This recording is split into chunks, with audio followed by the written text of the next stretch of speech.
Howdy folks, Rudros here, and welcome to Lorcana Wednesday. And today, with Shimmering Skies just around the corner, I thought I would take a look at a lot of the new cards that have gotten released. So I am going to go to Dreamborn, and this is Tuesday night on July 30th, and all the cards they have uploaded right now. This is not all the cards in the set, but that's fine because I think that would take a really long time to go through all of them anyway. So I'm just going to go through the ones they have available to me, give some quick thoughts on them, and that's about it. I will be skipping over the legendaries because most likely next week's video I will do more of an in-depth video on the legendaries. Not that some of them aren't super deep to talk about, but legendaries are usually, not that they define the set, but usually they have somewhat unique abilities and their cards worth talking about. So they'll get their own video next week. So I'll skip over any of those that are here. But anyway, let's jump right into it with the cards we have. First, we have Brother Bear. I've actually never seen this movie. I've seen most Disney films. This is one of the few ones I haven't. Opponent's turn, can't lose lore. I don't know. They're really pushing the lore loss thing from red, but I need to see that that's a real threat before an effect like this is worth having. Questing for 2's fine. Nala is just a blank card. Rut, it's pretty much a blank card. Support still isn't a keyword that's useful. Kanai, Kodas can't be challenged, so he kind of, in a way, has bodyguard for this Coda. Although this Coda's on 2. I guess that's okay, because you could play this turn 2 when he quests, and then play this turn 3. But no, this one needs to be exerted. Yeah, why are they the same cost? Maybe if we get 1-cost Codas, that'll make a difference. That's kind of weird, because, yeah, since he needs to be exerted for it, wouldn't you just rather have a bodyguard at that point? Doesn't seem very good. Vanellope is just a Stitch from set 1. Took is just a blank card. Lilo, this card has to be terrible. I mean, imagine paying double the price for a set 1 Olaf, except it has support. That's the only, really, is support worth one whole extra ink when it only has 1 attack? Like, if the stats were flipped, I'd kind of get it, because, oh, okay, 3 attack that early is quite large. You know, yeah, she'll die to a lot of stuff, but I could at least, I still wouldn't play it, but I could at least understand that. Kristoff. Each song in your discard, you could pay 1 less for this character. This seems potentially very scary for a Steel Song Singer deck, or any of these Singer decks. I mean, if you the way they can rip through songs in that deck, especially if they sing turn 1 with the Cinderella, and they have 2 and then 3 with the Ariel, if they're singing consistently, he's going to get down very quick, plus A Whole New World will filter any more songs into there. It's a song itself. Yeah, this card seems obnoxious to deal with. Thank God it dies to Medusa, because 3 lore, and it's a bodyguard, which probably doesn't matter too much in that deck. Usually you aren't challenging that deck. Usually if you're beating it, you're just kind of wiping the whole board at once, but he seems like he could be a real pain there. Mirabelle's legendary, talk about her next week. Minnie Mouse. I just don't really like this whole, if you use shift to play them, If that's going to be the requirement, it needs to be an insane effect. And maybe we'll see that a little later with the Merlin. And this one, unlike the Merlin, Search is very strong, right? This is the first time we've seen Search in the game. But it's similar to the Search we saw from Alma last set, where it's not a true Search that it puts it to your hand. It puts it on top of the deck. So the Alma is technically the first time we saw it last game. But again, it doesn't put it into your hand like the Merlin does. It puts it on top of the deck. So I have to pay 4 for this. It has to be shifted in. Why? Why couldn't I just pay 5 for this and then I search and then I put it on top of my deck? It's not like you're searching Be Prepared. I could maybe understand that if it's well, we didn't want you to be able to guarantee search out your board wipe. But no, you're just searching out a character and then you have to draw it next turn. So I don't know. I don't get it. Moana, the same stats as Mother Gothel, except doesn't enter injured, quest for more, but it's uninkable. I guess if this was inkable, this would just be super good stats with that lore count, but uninkable makes it kind of yuck. Play another princess character. All opposing characters get -1 until the start of your next turn. They've really tried to push princesses this set, and they've always gotten a little bit of support. So maybe, I mean, if you think about it, if this comes down, let's say you could get this down early, right? You have the other Vanellope, you shift this on turn 1 quest. Not that it doesn't really do anything on its own, but then let's say you have so many princess characters, you're playing a princess character every single turn, which always makes all of their challengers weaker. Is that good? Probably not, because they could still hit you with a Fox or a Maui, or anything that has Rush won't be affected by that. So that's, even describing the situation out loud, still probably not very good. 3 damage and ready them. The readying is nice, but they can't even challenge after that. Like, usually all this, when you ready a character, usually it just says they can't quest. No, this one says they can't even challenge, so it's just protection. It's nice that it's a song, because I do not think you would ever want to pay for this. The whole healing thing, just the only card that has made healing work is Rapunzel, and that's because it's tied to card draw, not because of the healing factor. Speaking of which, next card, Healing Touch. Remove 4 damage. I mean, that's nice. Like, let's say you have a Tamatoa and you want to keep him nice and healthy, but that's just, the game just doesn't work in this manner where healing is relevant for the most part. People are just going to kill your characters in one go. So it's nice it draws a card, but I don't see that scene play. Revive seems strong. It's not a song, so you will have to hard play for 5. I don't know. If this was a game like Final Fantasy or Magic where it's a lot easier to get stuff into your discard, I could see this being a little stronger. In Lorcana, that's a little tough. Like, you probably want a character that is exactly 5. And what kind, like, Cogsworth comes to mind. He'd be a fun one to revive, but then you're playing yellow-blue. I mean, I guess if you're doing steel, like reviving a Beast or a Robin Hood isn't terrible. I don't know. It seems slow. I do like the art, but I'd have to see that in action. And Blast from the Past. It's a fun idea, but that's so specific that you have to get all the characters back. Would be kind of neat in something like Brooms, because you just, I think, can you say that? Can you just say, if you can just say Magic Broom and then all the brooms come back to your hand, is pretty sick. I don't know if that works that way with that name. Yeah, if you could say that, like, or 99 puppies. Oh, I've got 1,000 puppies in hand all of a sudden. I mean, but you can still only ink once a turn, so, and it's uninkable. Seems really bad. Amber Chromicon is complete power creep over Dinglehopper. For 1 more, you now hit your entire board instead of just 1 character. It seems kind of, as dumb as that is, that they've power crept the Dinglehopper already. And again, the game hasn't even been out a full year yet.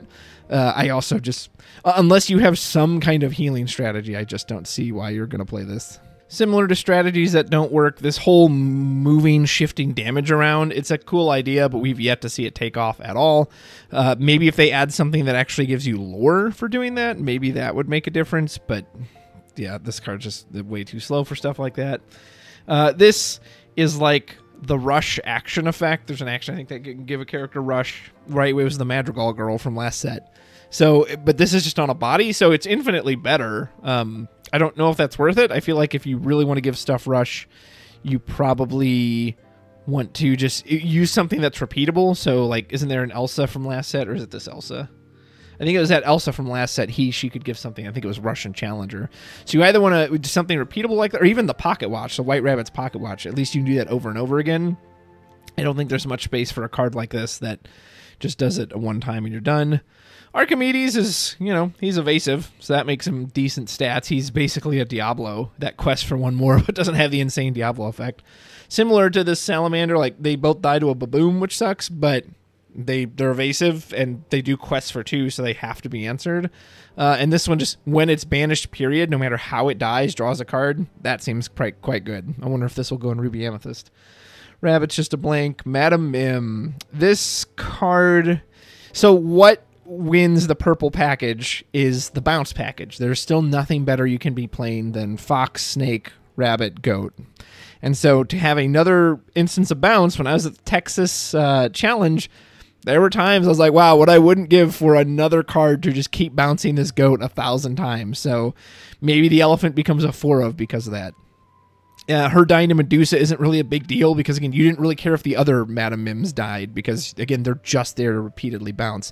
And then if she does live, you can challenge stuff and then shift counters. She will survive a Maui if a Maui hits her, and then she can shift the two of the damage she took to him and kill him. That's kind of funny. So, yeah, I mean, the only thing I think that would hold this card back is just the slots, is if that there's just too many other things those decks need that they actually can't afford a third bounce, but I also wouldn't be surprised to see this everywhere, because, again, there are times it's like, man, I can just, if I have a bounce, this Goat is going to generate 12, 14 lore completely on its own. Louisa is just a big body, uninkable, blink. This Elsa's kind of neat. It's cool that she has Russian, like, it's good against a Diablo, specifically, or one of these cards that only has 2 power, it's good that it can immediately kill them. So it's kind of like a Peter Pan Shadowfinder, except inkable. So that's kind of nice. I don't hate that. I really don't. But man, it's more expensive than that. The Shadowfinder's 1 less, and he quests for 2. The Shadow itself is 1 less. He quests for 2. The Shadowfinder is 2 less. Like, I actually like the idea, and I do like that it's inkable. But are the stats just too much, or is the cost too much? I don't know. Have to see that one in action. It's got potential. Character quest: choose and discard a card to return chosen character, item, or location. 3. I mean, so she comes in on 3, does absolutely nothing the turn she comes in. She'll die to Brawl, Baby Sisu. You know, anything that dies to like that little removal 2 is a pretty big deal. She'll be ready for a Long Game Zeus 2 because you'll be going up on turn 4. Discard a card, and you have to discard one of your own cards. I don't know. That seems bad. Like if you didn't have to discard your own card and she could just quest and you could start like making them replay their Fishbone Quill or something, that seems pretty strong. But you have to discard a card to do it? Nah, I'm good. Okay, this card seems really scary. This is Gathering Knowledge and Wisdom. 2 cost, uninkable, gain 2 lore. So if you play 4 of these and 4 goat, assuming you see all of them, that, you know, and let's assuming you can't even bounce the goat. So you play all 4 goat, and then they all get banished, so that's 8 lore minimum. And then you play 4 of these, that's 8 lore minimum. Between just this and the goat, you could gain 16 lore, which is, what, 4/5 of your win condition? That's kind of nutty. So maybe there's a deck that just says, I don't even care what you do. I'm not going to interact with you. I am not going to play cards of my own to quest. I am only going to play removal and these lore cards and then the bounce cards to bounce the goat to get even more out of them. Because if you can see all of these and you can bounce 2 goats, you're going to win the game. Like, holy moly. I don't know if I like that. I don't know if I want Lorcana to get this fast already, this quick. At the same time, this doesn't help you. This doesn't further your board state at all. So maybe like if they're beating you down with bodies, 2 and you draw off the top, 2 lore isn't going to do anything. But it's also another card like Goat that just says, oh, I just win out of nowhere. So yeah, this one kind of scares me a little bit. Magical Aid, Challenger 3, and when they're banished, return this card. That's kind of cool. It doesn't give them rush, so you would need a character that can challenge that turn, but Challenger 3 is pretty neat, and I like that then the card comes back to your hand. You could then ink it or just replay it. It's kind of neat, but these actions just have not... No one has seen them. Actions that don't draw a card, like I think they need to be as strong as Gathering. Now they basically need to be saying, hey, I'm helping you win the game by doing this. Or they need to replace themselves, because I just don't think you can afford to do these. Hexwell Crown looks absolutely terrible. You have to pay 8 to get a single card draw out of it versus the Magic Mirror, which you had to just pay 4 plus, I guess, 2 originally 6. So I guess this one's only 2 more expensive, and then it's a lot cheaper. But still, you haven't seen the mirror since set 1. And then the second effect, too, is just like... I guess it feeds into itself because you can discard the card you draw on the next turn. But that seems slow and it's uninkable. Boo! Amethyst Chromicon seems kind of nice in a Jafar list, or if you know you always are going to have the advantage, then maybe you don't care they draw cards. Library seems quite strong, especially since it has 8 willpower. It's kind of like a castle. It doesn't draw immediately. The character has to die there. And it doesn't even say in a challenge, which is kind of nuts. So even if you just do hard removal on them, this card seems quite strong. And the fact that like 8 willpower is a lot. I don't know if you can afford to just kill this thing first and then banish them so they don't get the card draw. But also, questing for 1 lore is a very big difference from 2, so maybe that alone will make the castle still more favorable. Not sure. Robin Hood, yeah, big guy. It goes in on the whole your opponent with damaged cards. I don't really think that's ever been a thing, but he's kind of fun. Damaged characters can't challenge. Again, that's a cool idea, and he's 3 lore, so if you could somehow keep them all damaged, that's neat, but it doesn't. He's still available to spot removal. He's uninkable. Bah. Talk about Anna later. Mother Gothel. I don't really like this style they've done with a lot of these cards where you can play them, but then you have to pay an additional ink cost to actually get an effect. So, like, if you take this effect away, you play her on turn 2, you are, again, paying a Chapter 1 Olaf for double the price. Why? That's terrible. So, to get value out of this card, you must pay 3, which means she basically might as well just cost 5. And you're paying 5 for terrible stat line for the Mother Knows Best action. I mean, yeah, it's on a body. I guess it's better than that. I don't know. That seems terrible. This Shenzi at least seems better than the other Shenzi because there are a lot more hyenas you can at least... challenges. I mean, gaining 2 lore is quite good, and it's any hyena, so you can actually play her on turn 5. If you have other hyenas, they're ready to go. They can go right in. It doesn't buff the other hyenas, which is unfortunate, but still. And they have to challenge a damage. Why the damaged character thing? I don't know. I would like to see that succeed, but this doesn't sound good. Choose where, yeah, this, I love the art on this card, but I don't know. This also just sounds very weak. They get to choose. I guess if it has a ward, that's really good. Or if they only have one choice, that makes it really strong. But it doesn't even kill it like a Tremaine or a Bee King Undisputed. Just bounces back to hand. Challenges a damaged character. Draw a card. I mean, again, if you can find yourself in that situation that you're constantly challenging damaged characters, then that's cool. But without that, it's terrible. Your Welcome seems quite strong. I can't believe there's 0 restriction on this. That it's just any character, item, or location. Doesn't matter. There's no cost. Yeah, again, you have those purple cards that are like, well, it's got to be 3 or less. This just says, nah, I don't care what it is. And it's a song, so you can sing it. And you can use it on yourself, so it's Yzma for everything that... But it counts characters, too. Why? It's just not on a body. So you can use it on yourself. You can tuck your own card in to draw it. You can use it as removal. Like, good golly, that's versatile. Remember Who You Are sounds either completely obnoxious and game-breaking or completely worthless.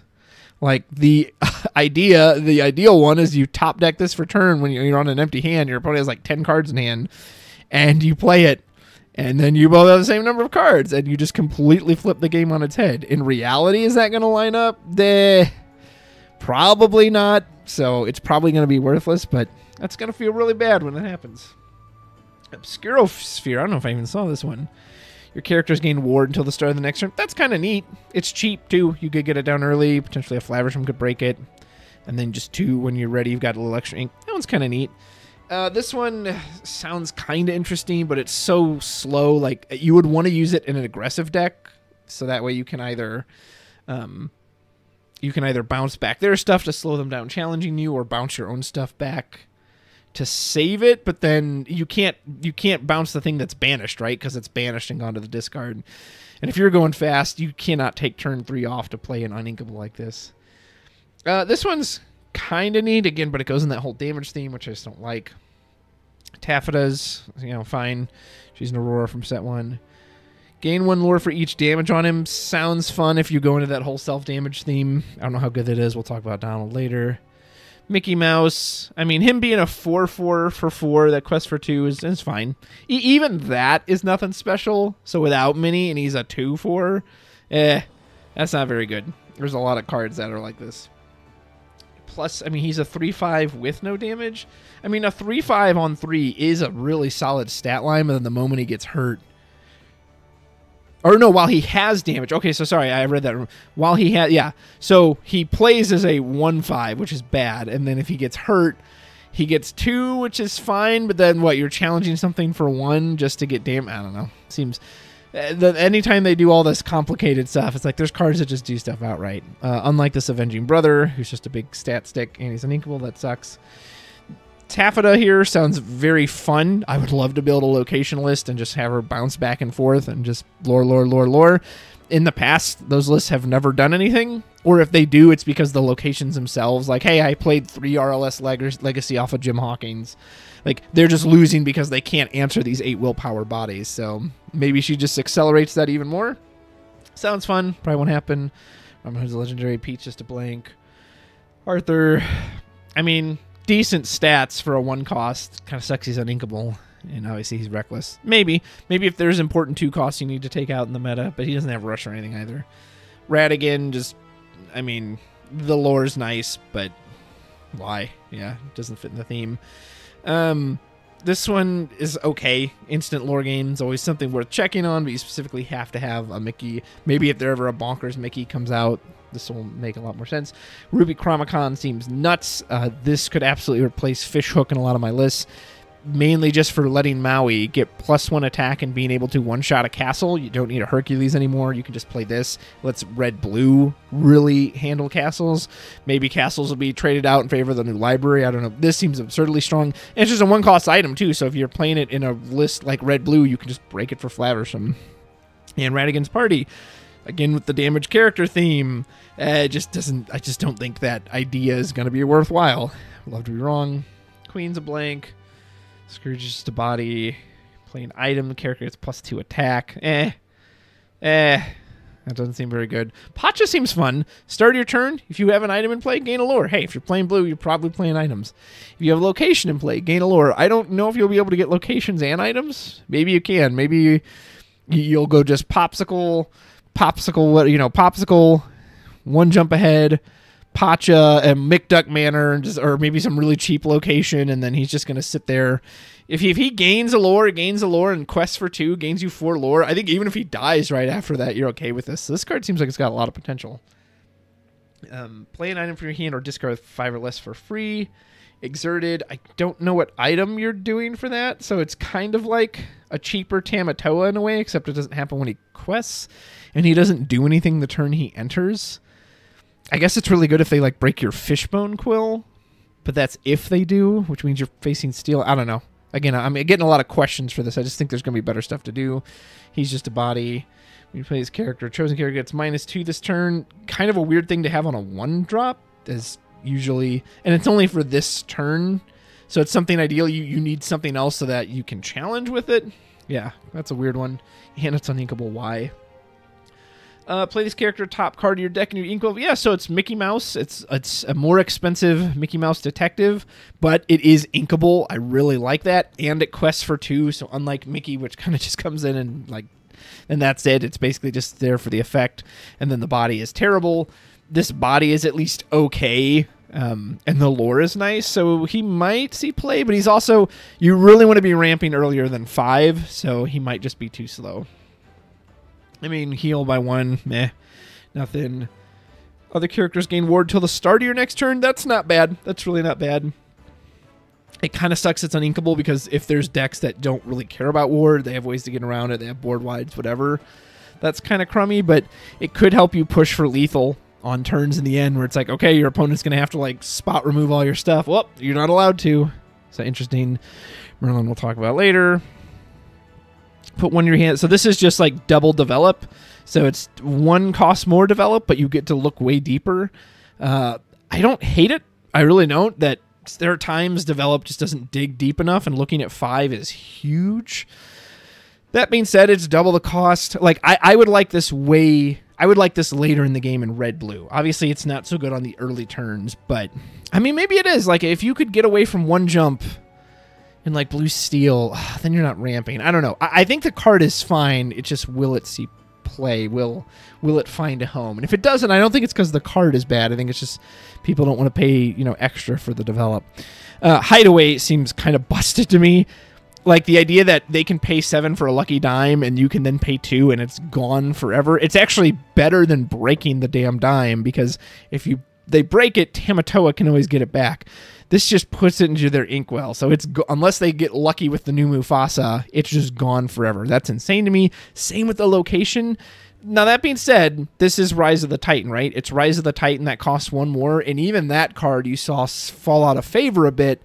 Some steel lists weren't even running it, because if they aren't playing items or locations, it does nothing. You have a card that does nothing in hand. Yeah, you can ink it. So maybe this will share the same fate, or maybe the fact that it's 1 cheaper and that it essentially permanently removes the dime will be worth it. Only time will tell, but that card kind of scares me. Enters play Exerted. Banish 1 of your items, gain 2 lore. This one just seems weird. Like instant lore gain, again, is always good. And if you played it in a non-Tamatoa list, where you just went like super in on items and then you were happy to banish them, maybe there's something here with like a Maurice's Workshop. Play a bunch of items, banish a bunch of items, lore, win, and you don't have to go in on something as big as Tamatoa and Lucky Dime. Maybe there is something there. I don't think it'll fit with the Tamatoa, because it obviously has anti-synergy since it doesn't give him lore. So, but maybe there's something there with a Maurice's Workshop in this. Let's check that out. Stitch has a nice little entry effect, but it's uninkable, and this stat line is absolutely terrible for a 4 cost, so I don't think it'll see much play. I mean, it's basically Baboom, but on a body, but again, it's uninkable. Like, I don't think you're wanting to do that. Mickey Mouse, like, so he's basically a 1/3 because he takes resist 1. I guess if you happen to be in some kind of matchup where all they do is ping you for exactly 1 damage, or all their characters can attack for exactly 1, he's superior in that instance. But I just feel like, well, you might as well just have a 1/3, right? Here's Hey Hey. He's a bodyguard. I mean, it's fine. It's just a bodyguard that quests for 2. We've seen some of those before, nothing special about it. Kronk sounds really cool and really strong, but he's held back currently by the fact that there's not really a great Kronk to shift onto. He's also uninkable, which doesn't help. And there's just a lot that has to line up for this, right? The ceiling is very high, as getting to play any character of 5 or less for free is very good, and he actually has the stats to back up a card that wants to challenge and banish stuff. They've tried this idea many times before, and often they'll put it on a card that's like, and it attacks for 1 whole strength. They're like, oh boy, I'm going to banish so many things with that. So Kronk is at least built to do that, but you basically have to shift him, because otherwise you play him turn 7, and he just does nothing. He sits there. So you shift him on 5, have to have something you can kill, have to have another character you actually want to play for free. But, you know, if left unchecked, like let's say he was able to do that 2-3 times and you're just free playing stuff, that sounds really cool. Is that probably going to happen? Probably not. Arthur's Aurora from set 1. Talk about Legend Arthur later. Tug of War sounds really, really bad. 3 damage to characters with evasive is quite strong. If they have nothing but a board full of evasive, this is obviously going to be really good. If they don't, though, paying 5 to deal damage, 1 damage to everything, is the same as Grab Your Sword, and that's a song that can be sung, which is huge. Yeah, it's uninkable, but yeah, I just don't think you can play. The only reason you would ever want to play this over Grab Your Sword is if specifically you know, oh my gosh, it's an all evasive matchup. So if they ever had a sideboard, this card could be very good there, but since that's currently not happening, card is terrible. Chosen character, resist +1 and evasive this turn. I mean, it's fine. Again, these kind of protection actions, especially you don't draw a card to replace themselves, haven't seen any play. I don't really see why this one will either. The shield, banish this item, gets resist to this. I mean, why? Why? I mean, you can use it immediately, but it's turn 1, so you have nothing to use it on then.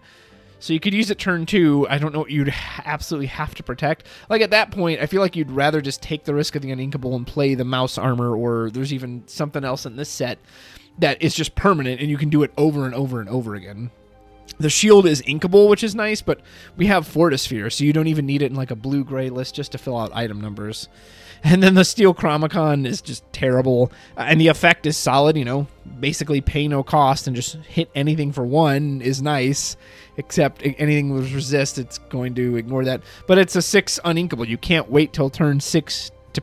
If you waited till turn 6 to play this, and for the next 4 turns used it, that means by turn 10, you basically would need 10 turns to deal a total of 4 damage. That's not very good. Maybe in a blue list where you can ramp up super quick and get this online very early. Maybe, but even then, it just sounds terrible. And the 7 Dwarves Mine. During your turn, first time you move a character here, do 1 damage to chosen character. If it's a knight, obviously this is meant to go with the dwarves as knights. 2 damage is quite a lot, especially just for moving. It's fine. It's only 6 health though, so this can be outed by a lot of things. So kind of neat, but I doubt that'll see much play. All right, and that's it for everything that's currently up on Dreamborn, minus the legendaries, which we will get to next week. I know these aren't all the cards, but of course there's a lot of other chaff and filler. There's some interesting stuff. I'm excited to see how the set plays out. I think Ursula's Return is the worst meta we've had by far, but we also know discard is going away, well, at least the Bucky form of discard, so maybe that will make this next set a lot more enjoyable. I do see a lot of potential in a lot of the cards here, but I also see a lot of ideas that are like, hey, jump through these 10 hoops and you'll get this prize that's worth, 20% of something. And it's like, okay, but I already have Fox and Goat and Rabbit, which say I don't have to jump through any hoops and I get a prize that's worth, 100% of something. Sorry if that was a weird analogy. Anyway, appreciate you watching. Don't forget to like and subscribe. We'll be back next week, hopefully with a Legends review of all the Legends coming out in this set. I hope Ursula's Return has treated you better than it's treated me. And until next time, take care.